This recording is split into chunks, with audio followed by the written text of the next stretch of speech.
Ja, då var det alltså dags för en liten intervju här och då ska vi lämna ordet över till Simon här som representerar webbsidan webbsinet Cold War Nightlife som ska intervjua Griffin. Mr Griffin här.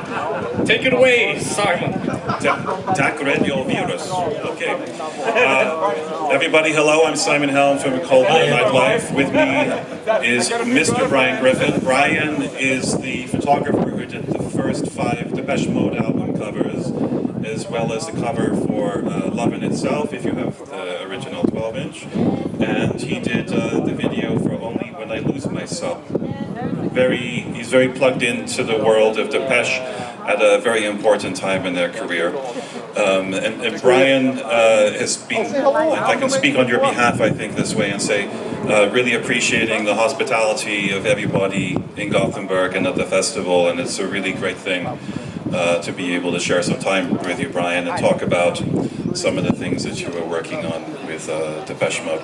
We could almost call this talk, Brian Griffin shows up in unexpected places, because we went yesterday to the Gothenburg Museum of Art and found your books on the shelf unexpectedly, because some of them are very rare, and you write prolifically about your work. You also produce a number of books on different themes.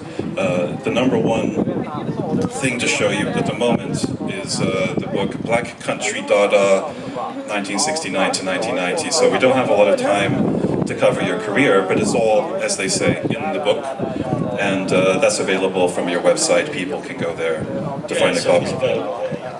I mean, it's from 69 to 90, so 69 to 90, so therefore it's only a section, small section. And for those who aren't necessarily Depeche Mode fans, that is Depeche Mode in there. Yes, there is. Depeche Mode exists. It's worth noting on the theme of where you show up.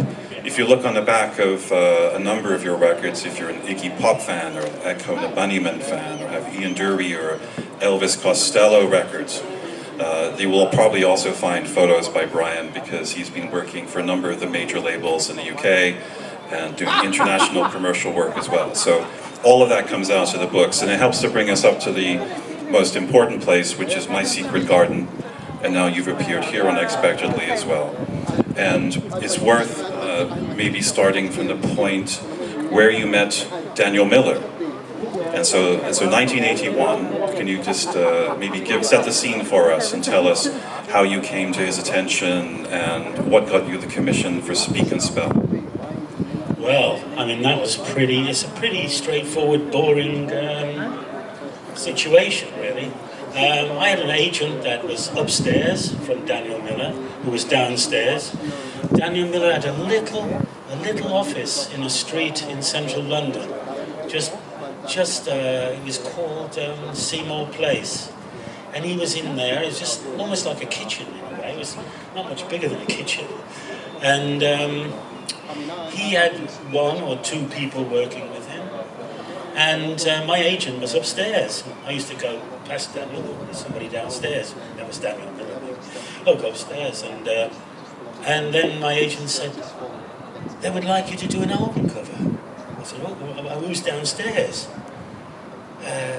Well, it's a company, it's a guy called Daniel Miller from New Records. Right, so I went downstairs, and I think, from my distant memory, because you have to remember it's 40 years ago, I think Vince was down there then. I think he was down there. I'm not dead certain. And Daniel said to me, well, I'd like you to do an album cover for us. It's this band called Depeche Mode. Depeche Mode sounds...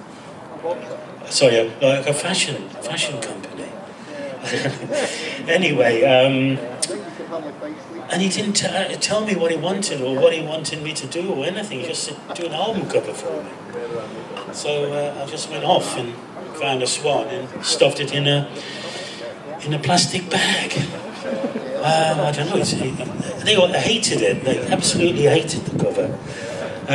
Vince went crazy because it cost him £1,000 or something,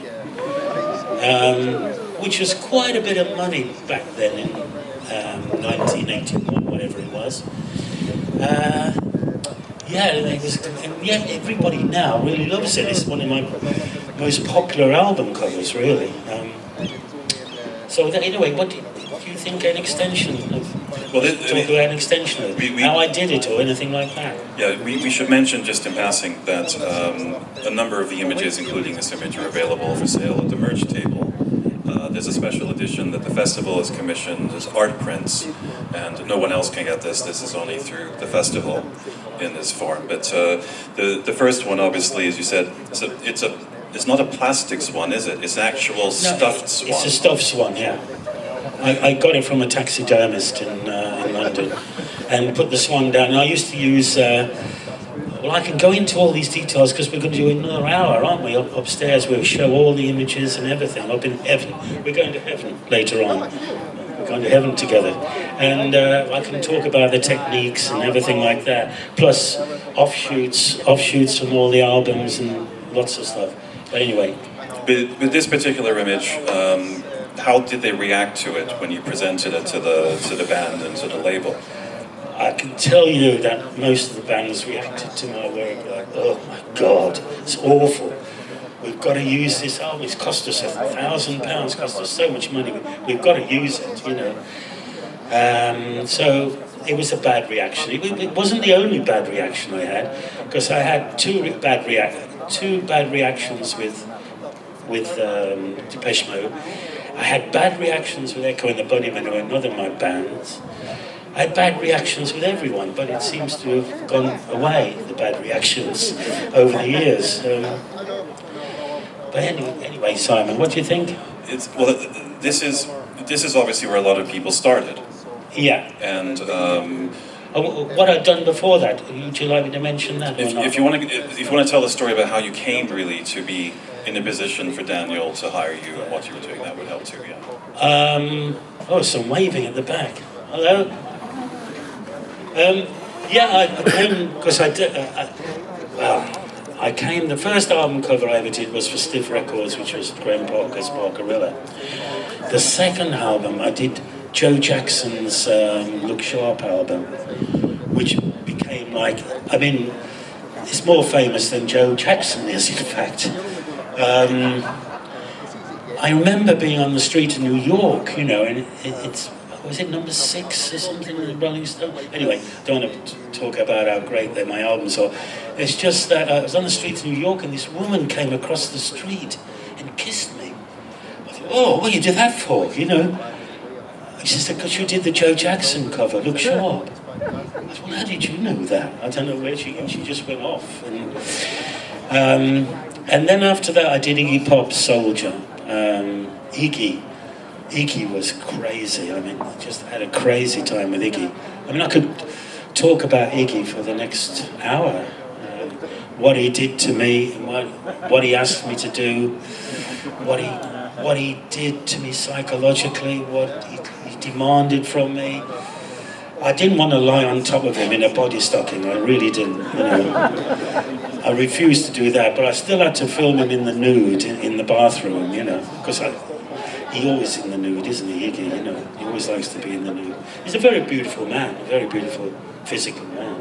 But in fairness, Martin Gore also removes his clothes at every opportunity. So you might have been asked to do that if they were around. I don't think they were with me then, did they? Had I been divorced from them by then? I don't know. Do you want to just move on to the next album very briefly? So this is obviously not the cover for A Broken Frame. That's also one of the Life magazine selections as the most important images of the 1980s. This is one of, I guess, the B-roll pictures, but very special because you can tell us something about this and give us some clues about how the album cover was made, but maybe you could put to bed a rumor first of all. Is that Daniel Miller in a dress? No. There you go. It's a 53-year-old lady dancer. And the shot here was taken, if I understand right, immediately after a storm. So we've had some of this weather in Gothenburg. We've had the sun and the rainfall. But what was the circumstance? Take us a little bit, if you would, to what it was like standing out after the storm and waiting for the moment to take that picture or this version of it. Well, it was like yesterday. It was just pouring with rain, just downpours. The wipers and the location bus that we had, just trying to wash the rain away. And as we drove, not very far out of London, about an hour and a half out of London, and it was just, so we put the bags on, the rain was coming down, because it's a mixture, that cover was a mixture of my flashlight and the daylight. It's learning how to mix the two exposures so they unify themselves and they become as one, really. And they're not, the flash is not so blatant as a lot of photographers tend to use it. And so therefore we put the lights up outside, and then we put plastic bags over them because the rain was coming. But you mustn't move your lights away from where you position them, because you've got to start all over again. And there's so much rain around that we couldn't afford to start again. We had to react immediately. It stopped raining. And so, shall I say? I'll just say a little bit. So the art director, who was Martin Atkins, he wasn't an art director actually. He never was an art director. But anyway, done the same thing. And he went and got sausage sandwiches. We all wanted some sausage sandwiches, so he rode off on his motorcycle to get the sausage sandwiches. Immediately left to get those sausage sandwiches. The sky broke open, and that wonderful sunlight, running to get the bags off the lights. And then we always had Polaroids in the back of our camera, in the back of the Hasselblad, you know, we'd get the Polaroid out, it would develop, and then we'd tear it apart and have a look at it. We tore the Polaroid apart for not this image, but you know, the album cover image. And we just almost fainted. We couldn't believe it. We went screaming around like, oh my God, this is incredible. We were so excited about it. Because obviously flash is really fast, and you don't know, well, you hope you'll get what you wanted to get, but you didn't realise the magic in what you set up would create that magic. So it was a shock to us as well to see light that you can't see having an effect upon something, which is the flashlight, come to reality in terms of the Polaroid. It was almost like heart attack material. It was like we were so excited. And anyway, we took these images. We shot everything on transparency back then, not color negative, but put it on top of the light box. Look at your favorite picture. We took it back and we took it into my studio in London. And my studio was situated where the light box where you viewed the images were at the far end, and the sofa were on the other end. And Daniel Miller, who I'm sure a lot of you know, came in, and we were all like giggling away. We were giggling away, all of us, like, yes, look at this. And he went over to the light box, and his head almost exploded. He was so thrilled to bits with it. And it's so funny how many people have tried to what's the right word, steal the thunder of something. I've read about it, and those people had nothing to do with it. It was just done between myself, the actress, the lady, the stylist, who had also styled Construction Time Again, and also Great Reward later on, and myself. We were just three lonesome people just working together, and we just created, well, it's turned out to be one of the, anyway, I don't want to say what it is. I'll say it for you. It's one of the best pictures of all time, right? And that's a band that had just come out with The Meaning of Love as a single. It was getting this image on their front cover. It was something of great deep substance and philosophical inquiry. Everyone looks at that image and sees something for themselves, whether it's something religious, spiritual, or, as in much of your work, an image to do with the working man, the working class perspective, which brings us to the next one. Construction Time. again. Now this, of course, is not the album cover image either. This is the, or is it? Well, it's my favorite. No, it is the album cover. It is the album cover. Yeah, it is a version.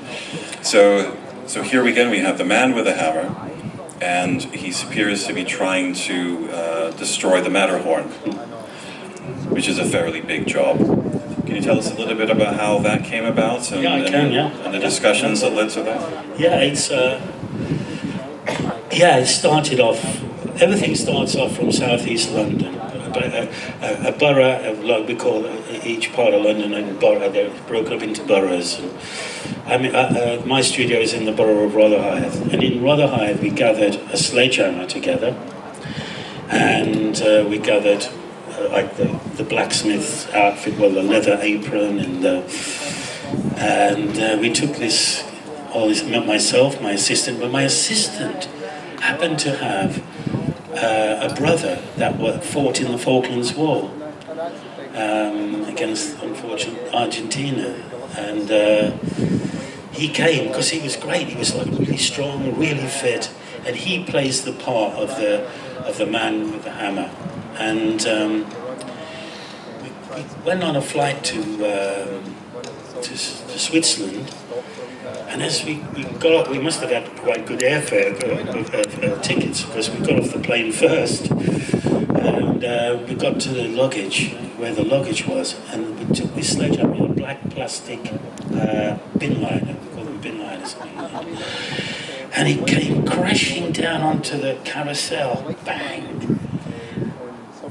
Just looking at the police, they just darted down, from their position, straight away down into the luggage hall to find out what that was. We'd taken a sledgehammer all the way to Switzerland. We could have got one down the road, easy. Anyway, we took this this guy, the brother of my assistant, who was obviously extremely fit man.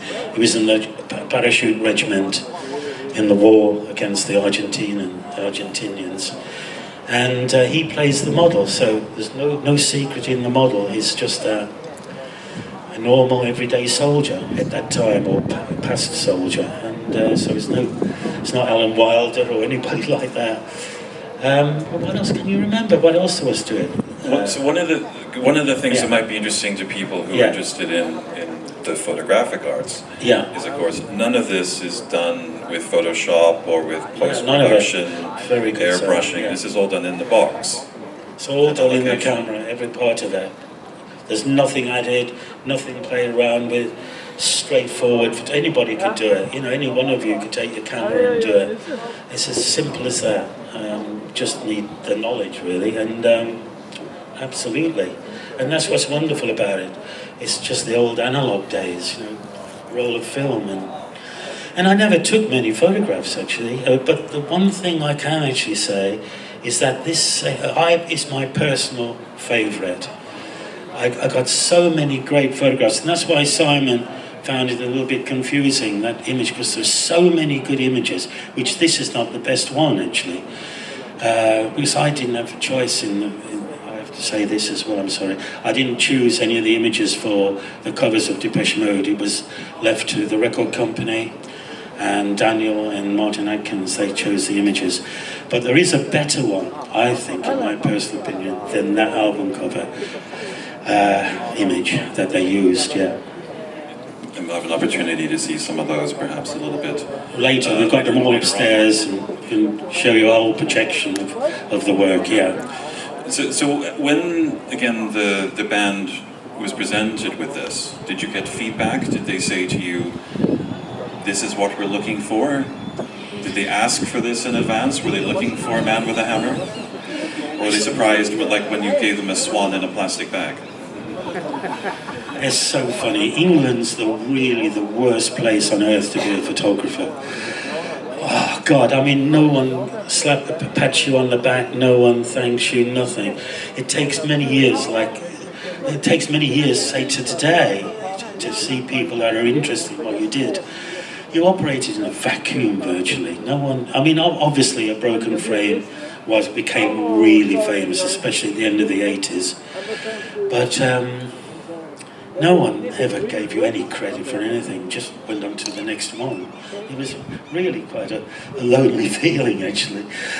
And honestly, you started to feel like that as a photographer. I started to feel like, is all my work, I tried really hard, is quite average, is it, or whatever?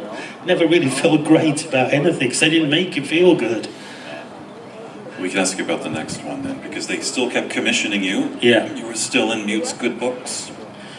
For a short while, and when it came to Black Celebration, so what, number missed some great 1986? reward out, have we? Well, we missed some great reward. Have we got But it in front it's of not us? there, Sorry. it's not like one of the posters. We can show that upstairs later. I wanted to pull up the images that we had Yeah, you're right. and do that. You're right. But we can talk about the Great Reward, Yeah. because it was still a very important album in their history. I mean, I must thank Depeche Mode. They're marvellous guys, actually. They've been great to me in supporting supporting what I did for their history. I don't have no bitterness at all. They're great people, and Daniel Miller is a friend of mine, I'd like to say, and yeah. But anyway. This is a light on some Great Reward for a second, because there's another rumour we can put to bed. Is that Alan Wilder getting married on the front cover? It's certainly not. Alan was a very nice man, very quiet, but a very nice man, and quite confident in his own gentle way. So we do then come to 1986. This is Black Celebration. This is very different from the previous work that you submitted to them, and I guess they were going through a change in their musical style as well. There was something afoot. What was the intention behind this picture? It looks like office buildings with tulips. Yeah, I mean, it started to change around about now. The situation started to change. It started to become a bit more, I don't know, marketing orientated or something like that. The whole industry did. Around about the mid-80s, it seemed to be marketing people at the meetings that you had regarding album covers. In the early days, it's like, is that a spare orange? You're not going to eat that orange, are you? So we use that for the cover. You're not going to, that light bulb, what should we do with that? Well, we'll use that for the cover. Like everything, what was in the studio, lying around, anything, a shoe or whatever, we'd make a cover out of it. And it was really creative, full of real, I felt I was getting really creative, but it started to erode and started to become more, I say, sorted out, organised. Corporate, maybe a bit more corporate. Obviously Depeche Mode becoming more and more famous. Maybe some of the album covers are becoming famous, and they became famous as well. And that one was shot in my studio on a large camera, 5" by 4" negatives. So it's obviously oblong as opposed to. And it had built a 3-foot high model. They hated the model. Martin Atkins, he was the designer, who hated the model. And he thought it was like a Toy Town thing and whatever. And I reflected, it's like how they used to make ghosts in films, really, where they put something at 45 degrees that reflected something, like in a ghostly way, on top of what was being filmed or photographed. And I used that like a piece of glass that had a ghostly image of these tulips. Why I had tulips, I have no idea. A bit like the swan, really. I mean, where did all this come from? Maybe there was too much happening in the 80s. God, it's terrible, isn't it? Tulips, and they went crazy when they saw that. They never used me again. They thought it was a pile of rubbish. They certainly ganged up and decided that was the last one. Although he wasn't affected by Vince. Vince wasn't there anymore, as you know. He left years ago. So that was the end of me, that cover. But it wasn't the end of me, because how many years later, Simon, you think? How many years was it since I did Only When I Lose Myself? Was it 97? Somebody here will know. When did that come out? 97, and that one was 86. 86. It's not it's only 11 years space. And they said something, they wanted to final, I don't know what he mentioned something, Daniel did to me, why he wanted me to do it. And shall I talk about that or not? I think people will find it interesting to hear about the video, for sure. Because, of course, after you had been doing some of this work on the album covers, professionally you've been moving into a lot more commercial photography and film and video. So you were natural for them to come back to when they needed someone to make a video. So how did that come about, and what were some of the impressions you had of working with them? Well, that particular film was photographed in... I was really into aliens by then. It doesn't say very much for me, does it? It's quite a bit about... I was really into aliens because I'd seen aliens, you know, whatever. I'd seen a spaceship, whatever. Anyway, I was really into what they call skunk works, which are like a military, like Area 51. I was really into Area 51 and stuff. So therefore, we went to Los Angeles and found this military factory that was lying redundant, which is where it's filmed in Los Angeles, just outside Los Angeles, and it's a very, I mean, this is rather cliche these days to say the word, but it's a very Lynchian film, as you probably know. I used a cinematographer called Eric Edwards, one of the great American cinematographers, and I said I want it all filmed day for night, like you see the old cowboy films with John Wayne. They shoot it in daylight, but it's meant to look like moonlight, really. So I wanted it all like that, and these people had died at various parts in this compound, whatever, factory area. They're all people that had actually passed away, and we brought them, spiritually or whatever, brought them back to life again. And in fact, most of the women in that film are men. Like the thin woman watching with a car hanging over, coming down upon her, is a man. Like the very suggestive woman in red that goes around the I think it's like a, is it what's the American car? What's it called? Anyway, that walks around the car, and the car's going into like an ecstasy. You have to leave that to your imagination, because he's reacting to this man, you know, and there's lots of... I went to the casting lady in Los Angeles. I said, can you find the weirdest people in Los Angeles?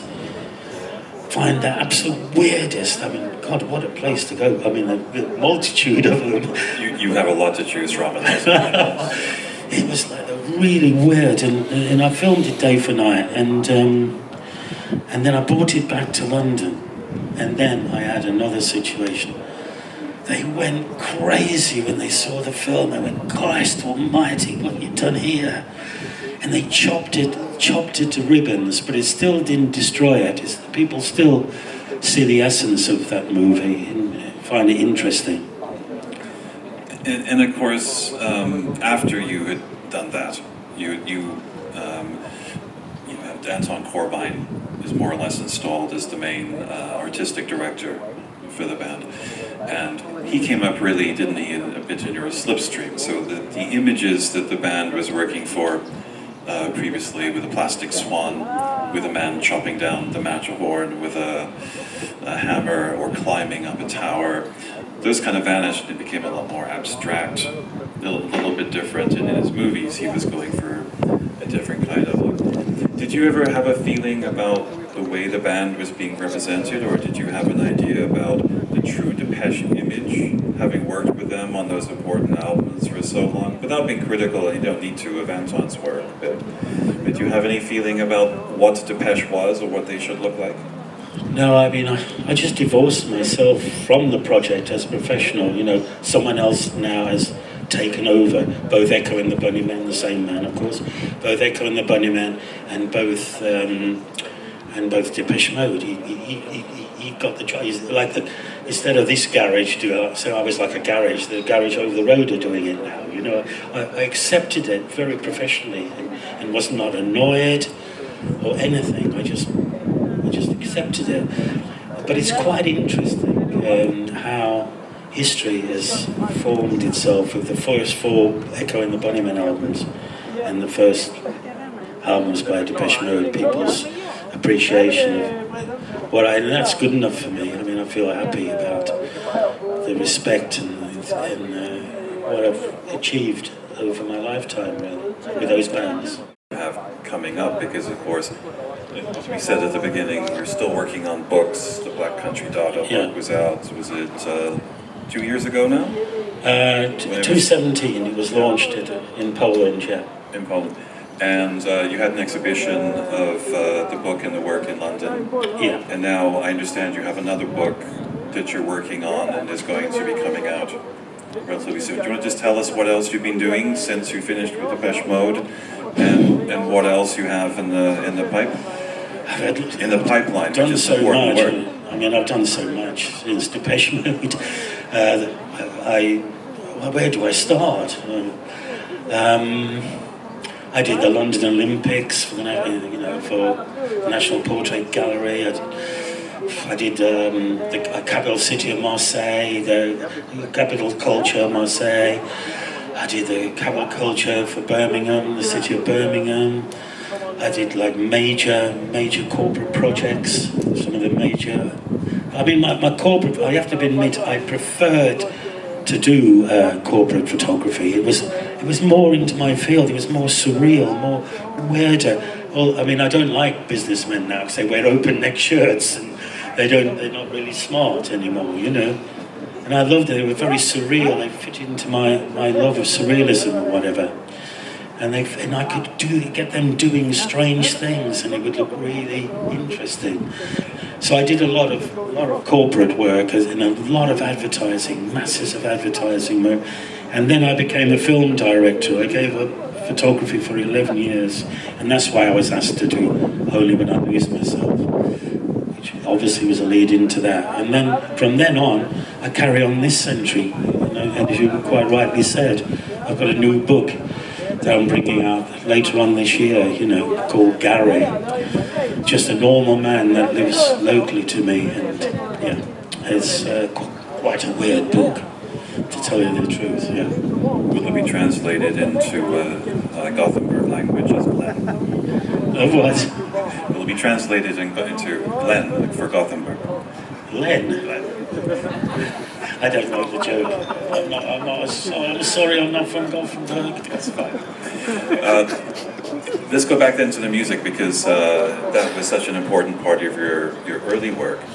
And one of the men that you worked with very closely, and including on Speak and Spell, was Barney Bubbles, who was quite an important British graphic figure. Do you want to say something about him? Because I don't think many people know about Speak and Spell, exactly how the album came about, who worked on the typography that was so important, who also made the graphic in the back, and the answer is your friend, your poorly deceased friend, Barney Bubbles.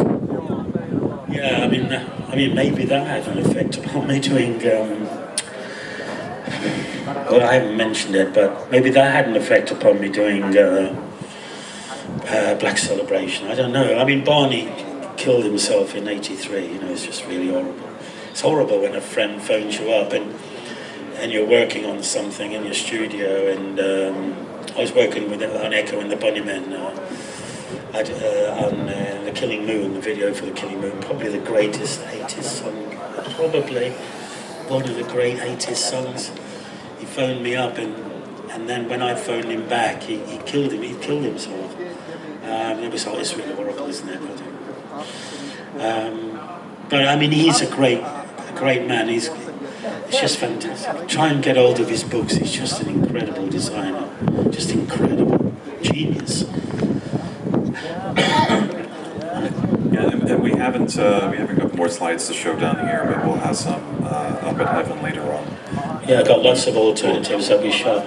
When we go up there, but you mentioned Echo and the Bunnymen, and I think if anyone's got a decent record collection, at some point they've picked up some of those early records and they've seen the striking graphics that you created for them. Do you want to say something about how you felt generally about creating album artwork for these bands? Because you mentioned you did the commercial work, you've done large installations, you've done incredible infrastructure photographs, and yet the thing that we all come back to is 12 inches of cardboard squared. I mean, I like doing album covers because my mum and dad could see them.